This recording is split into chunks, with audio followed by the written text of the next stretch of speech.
বাংলাদেশের তিনজন আলেম মাওলানা আলাউদ্দিন জিহাদি, হাসানুর রহমান হোসাইন নকশবন্দি এবং গোলাম রাব্বানি কাশিম মাওলানা তামিম বিল্লাহ, এরা গেছে ফিলিস্তিনের মানুষের সহযোগিতা করত। আর কিছু বেয়াক্কল খারিজি মার্কা ব্যক্তিরা এরা বয়া বয়া কয় এরা নাকি ইসরায়েল বাহিনীর লগে দেখা করতে গেছে, এরা নাকি ইসরায়েলের দালাল। এ পাগলরা জানে না বিদায় এগুলা বলে কি তো সুন্দর জায়গা এই ফিলিস্তিনের মুসলমানদেরকে সহযোগিতা করতেছে, ফিলিস্তিনের পুলিশের হাতে চুমা দিতেছে, সাহাবী গাছের কাছে জিয়ারত করতেছে, বড় বড় আল্লাহর ওলির মাজার জিয়ারত করতেছে, মুহাক্কিক আলেমদের মাজার জিয়ারত করে। তো যারা যারা এই আলাউদ্দিন জিহাদি সহ আলেমদেরকে দালাল বলছে, এরাই আসলে দালাল, এরা ইসলামের জন্য কিছু করে না। এরা দেখছি ফিলিস্তিনের পক্ষে হইয়া মাঠে নামছে আন্দোলন করবার লাগা, আবার যায় আম চুরি করছে, আবার কোকা কোলারে বয়কট করতে যায়, আবার ওই জায়গায় কি কয় এটারে কোকা কোলা বয়কট করতে দেয়া, কেএফসি রে বয়কট করতে দেয়া, বাটা দোকান বয়কট করতে দেয়া, এদের দোকান ভাঙচুর করে জুতা চুরি করছে। এরা জুতার লোভ সামলাইতে পারে না, এরা জিহাদ করবে কেমনে আমরা বুঝাই না। যারা জুতার লোভ সারতে পারে না সামান্য, এরা বলে জিহাদ করবে, সৌরের দল কোনানকার।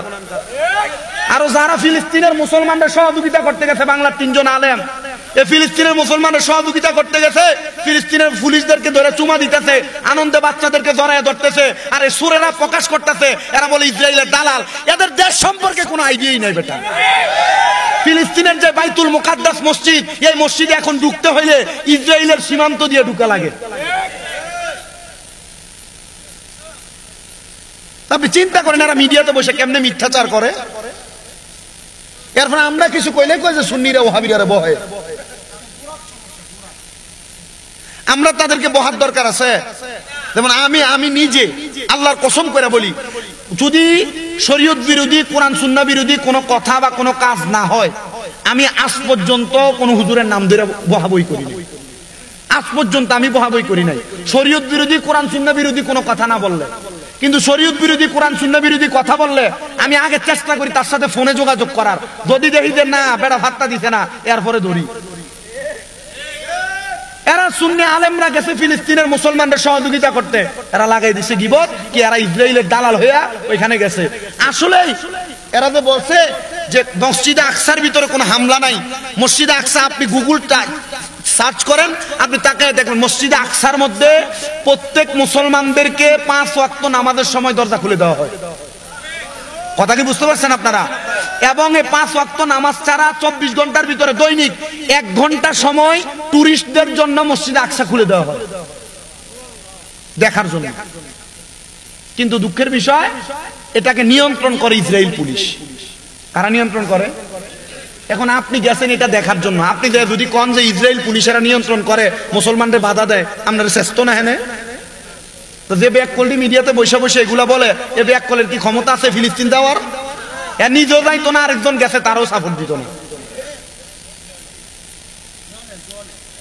ওই যে হিংসা এবং আমিত্ব অহংকার, তো এগুলা ত্যাগ করলে জান্নাতে যাইতে পারবে। আর নচেত আমরা জান্নাতে যাবো, এরা ফেলে ফেলে থাকবো।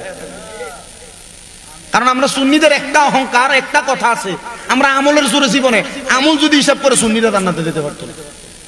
আমলের হিসাব করলে সুন্নিরা জান্নাতে যাইতে পারবে। তবে একটা কথা আমরা বলতে পারি, আমরা ইমানের জোরে জান্নাতে যাবো। বলে তোমরা যদি ইমানের এত জোর থাকে, ফিলিস্তিনের মুসলমানরা মাইরা থুপ করতেছে, তোমরা আন্দোলন করো না কি লেগা? আমরা এ জাতের আন্দোলন করি না যে জাতের আন্দোলন করতে যায় জুতা চুরি করে। আমরা এ জাতের আন্দোলন করি না যে জাতের আন্দোলন করতে যায় মানুষের কাছে আম চুরি করে। আমরা এ জাতের আন্দোলন করি না যে জাতের আন্দোলন করতে যায় কেএফসি ভাঙতে যায় পানির বোতল চুরি করে। ছোট্টার জল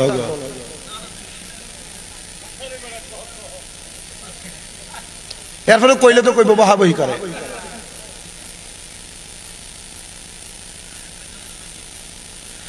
আল্লাহ আমরা বুঝার তৌফিক দেখ। আমিন কন। আস্তে কইছে আমিন, আর জোরে কোন আমিন।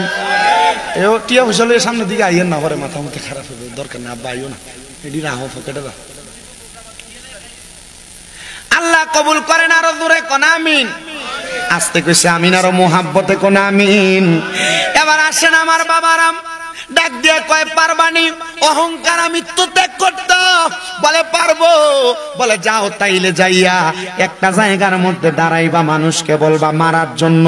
সে কয় আমি সালার বস্তা গায়ে দিয়া শরীরের জামা কাপড় ফালায়া আখরোট হাতে নিয়ে মানুষের সামনে যায়। মানুষ আমার অবহেলা করে না, চিনে বিদায়। এবার বাইজিদ বুস্তামি কয় এমন এলাকায় যাইবা যে এলাকার মানুষ তোমারে চিনে না, তোমারে বড় লাঞ্ছনা দেয়, তোমারে বড় বঞ্চনা দেয়। সে এলাকার মধ্যে তুমি তোমার ইবাদতের আস্তানা বানাইবা। ও বাবা